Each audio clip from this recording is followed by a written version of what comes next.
Have you ever met this person who just said this one weird thing and it instantly made you like him 10 times more? Well, don't worry, because my name is Martin and I have been studying charisma and communication skills for 4 years straight, and in today's video I will show you 3 simple strategies on how you can be 10 times more likable literally in the click of your fingers. The first strategy we need to talk about is to replace your buts with ends, and let me show you exactly how this will work. We've probably heard people say to us something like, dude, you are absolutely great, but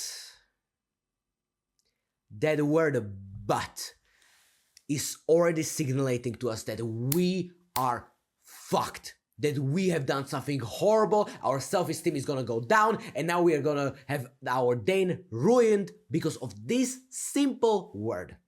So instead of saying but, we will replace the word but with and. So it can look something like this. Let me give you an example of a trainer in the gym. So let's say the trainer needed to get his client to lose 10 pounds, but the client lost 8. What a bad trainer with terrible social intelligence would say is that, yeah, you lost 8 pounds, congratulations, but you needed to lose 10. That would feel demotivating. That person would now feel, I have not achieved my goal, and they would be desensitized. They would hate the trainer and they would not like him because the trainer was not considering the emotional intelligence. What the trainer should have done instead was not to say the word but the word and. And let me exactly show you how this would look like. Congratulations, dude, you have lost 8 pounds. And do you think you can lose 2 more? Whoa. Now that is a much different language, because now we are not destroying their self-esteem, now we are putting it higher. Now we are motivating them. And by the way, can you do 2 more? That is gonna motivate them incredibly. And there's also one bonus strategy to this but word. You can also start with the negative and end on a positive. But most people have this switched around. They would rather start with with a positive, and they end with a negative. And that sounds horrible. Yeah, dude, you have done so well, but you have sucked in this and this and this. So we will switch these, and we will start with something negative, but end on something positive. So it will look something like this. Hey bro, I have seen that you have misplaced this word, but the entire essay was absolutely amazing. And can you think that you can replace this word the next time? See what I did there? I first started with the negative, but you have done the amazing essay. How incredible that is. I have said the negative first, but after I said how of an amazing job they had done. And after that, I followed up with the and that I have told you about. And do you think you can replace this word sometime?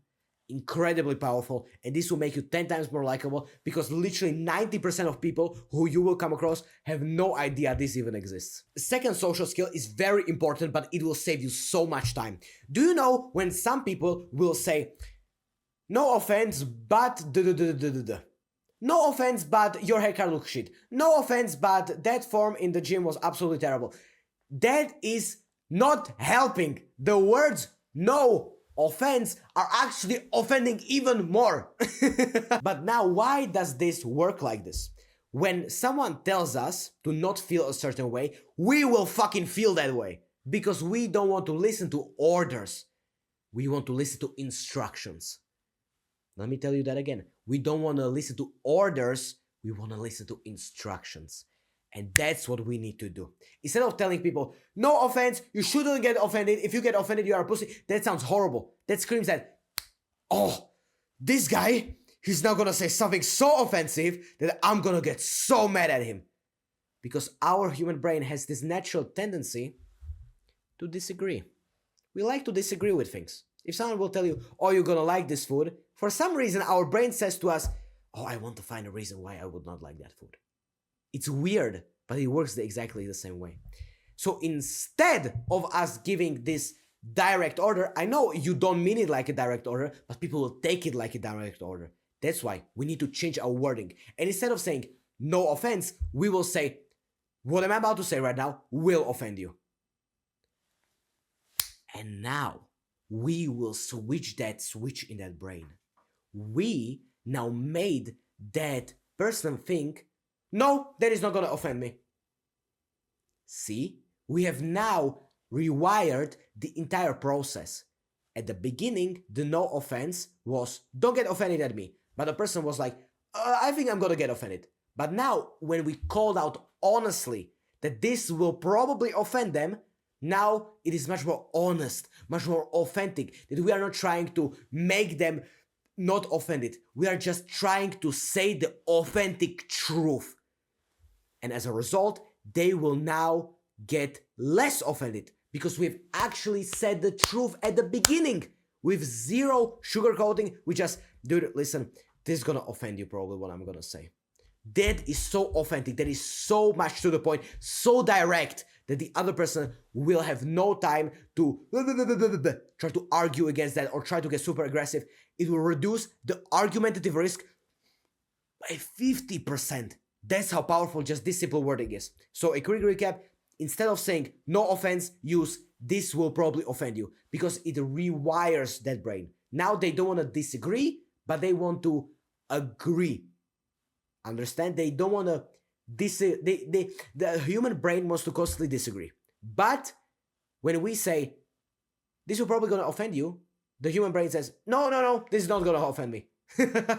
So the next time when you want to give advice, use this simple framework. And a final simple trick how you can make yourself instantly more likable is to say the sentence, do you remember the time when ... Why is this so powerful? Because we people love people who listen to us. We love people who make us feel heard. And when you bring something up from a different past conversation, now the person is like, whoa, yo, you remember that? And they are shocked. They are in awe, like, what?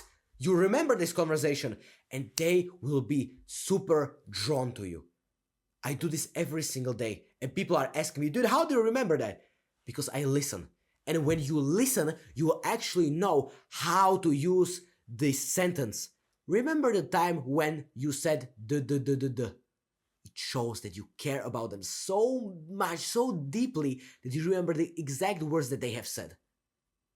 How incredibly would you feel if someone were to say this to you? That would be absolutely amazing. And just a quick side point, if you want to become 10 times, 100 times more charismatic, just click the first link in the description. This is my private community here, and you will get access to me as your charisma, a communication skills expert. And then you will also get access to a full community of people who are just like you, who want to improve their charisma and communication skills. So if you are interested in that, just click the first link in the description, and I will see you right there. And if you want to become so charismatic that you make people say, who is this person? Then just click this video right here. Live a happy life.